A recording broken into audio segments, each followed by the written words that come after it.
কয় sacred killing বুলি কয় চেক্ৰেট কিলিং আৰু তেওঁলোকে চাফাৰী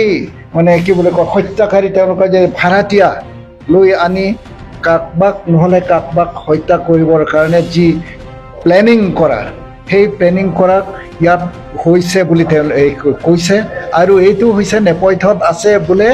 এইটো RSS আৰু বংগ সেনা কিন্তু ইয়াত যিবিলাক নেকি হত্যা হৈছে যিবিলাকে কি বুলি কয় এইটো কি বুলি কয় ভিক্টিম পৰা সৰু সংখ্যক আমাৰ বিজেপি কৰ্মকৰ্তা বিশেষকৈ যোৱা 30 অক্টোবৰ 2003 চনত APHLC ছাপোৰ্টাৰ হাৰলংবি ইংতি আৰু চাৰমেন হানছে পুলিচবিলাকে তেওঁলোকক যিটো নেকি কাৰায়ত্ব কৰাৰ লগতে বন্দুক অস্ত্ৰ উদ্ধাৰ কৰাৰ পিছত আমি দেখিবলৈ পাইছোঁ কাৰ্বি আংলঙৰ এটা নতুন ৰাজনৈতিক মূৰ আমি দেখিবলৈ পাইছোঁ ইয়াৰ পিছত আহি 27/7/2003 ৰাজেশ ফাংচো সেই সময়ত APHLC সক্ৰিয় সদস্য তেওঁৰ পুলিচবিলাকে কাৰায়ত্ব কৰাৰ পৰা তেওঁলোকক উদ্ধাৰ কৰিছে হাতত বন্দুক তেতিয়াৰ পৰা আমি দেখিবলৈ পাইছোঁ যে কাৰ্বি আংলং এটা নতুন ৰাজনৈতিক দিশে গৈ আছে অস্ত্ৰধাৰী ৰাজনৈতিক এটা নতুনকৈ কি বুলি কয় তেওঁলোকক এনকাৰেজমেণ্ট দিছে নেকি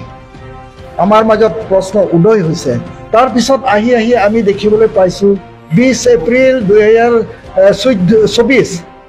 আবেলি যেতিয়া ৰুস্তম তিছক ASDC কৰ্মকৰ্তা হামৰেন খেৰণিত ASDC মিটিং হৈ যোৱাৰ পিছত ঘৰত যাওঁতে আধা ৰাস্তাত তেওঁলোকক মূৰ কাটি হত্যা কৰিলে তেতিয়া এইটোৱে আকৌ জীয়াই কাঠাৰে প্ৰত্যেকবাৰ তেনেকুৱা ধৰণৰ ঘটনা হোৱাৰ লগে লগে জীয়াই কাঠাৰে প্ৰেছ ষ্টেটমেণ্ট দিয়ে যে এইটো বংগ সেনা আৰু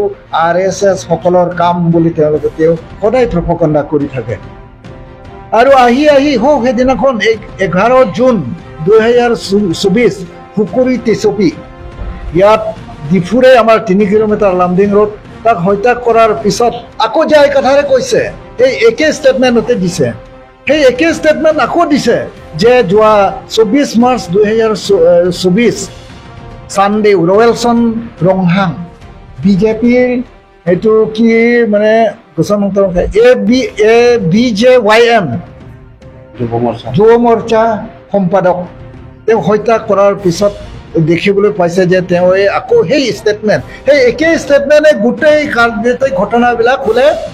বংগ সেনা আৰু RSS নেপথ্যত আছে বুলি তেওঁ জবৰদস্ত দাবী কৰিছে সেইকাৰণে আমি কৈছোঁ যে জীয়াই কাঠাৰ এজন কাৰ্বি সমাজত এজন শিক্ষিত মানুহ জীয়াই কাঠাৰ হৈছে APHLC সভাপতি সেই সভাপতিক গৰাকীজনে যুক্তিবিহীন তেওঁ ভিত্তিহীন কথা যি কৈছে সেই কথা কোৱাটো সম্পূৰ্ণ আমি বিৰোধিতা কৰিছোঁ আৰু আমি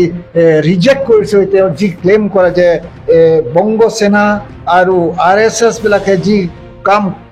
কাৰ্যকলাপ কৰিছে বুলি তেওঁ কৈছে এইটো সম্পূৰ্ণ ভিত্তিহীন আৰু আমি তীব্ৰভাৱে আমি নিন্দা কৰিছোঁ সেয়েহে আগন্তুক অহা দিনবোৰ যাতে জীয়াই কাঠাৰে কেনেকুৱা ধৰণৰ প্ৰপগণ্ডা তেনেকুৱা ধৰণৰ কি বোলো বিচ্ছিন্নতাবাদী থিংকিং প্ৰতিক্ৰিয়াশীল চিন্তাধাৰা যাতে কাৰ্বি আংলং পুনৰ বিয়পিবৰ কাৰণে যি চেষ্টা কৰিছে সেই চেষ্টা আমি তীব্ৰভাৱে আমি গৰিহণা কৰিছোঁ আৰু আগন্তুক দিনবোৰ যাতে কাৰ্বি আংলং বিভিন্ন জাতি জনগোষ্ঠীবিলাকক শান্তি সম্প্ৰীতি ঐক্য হৈ থাকিব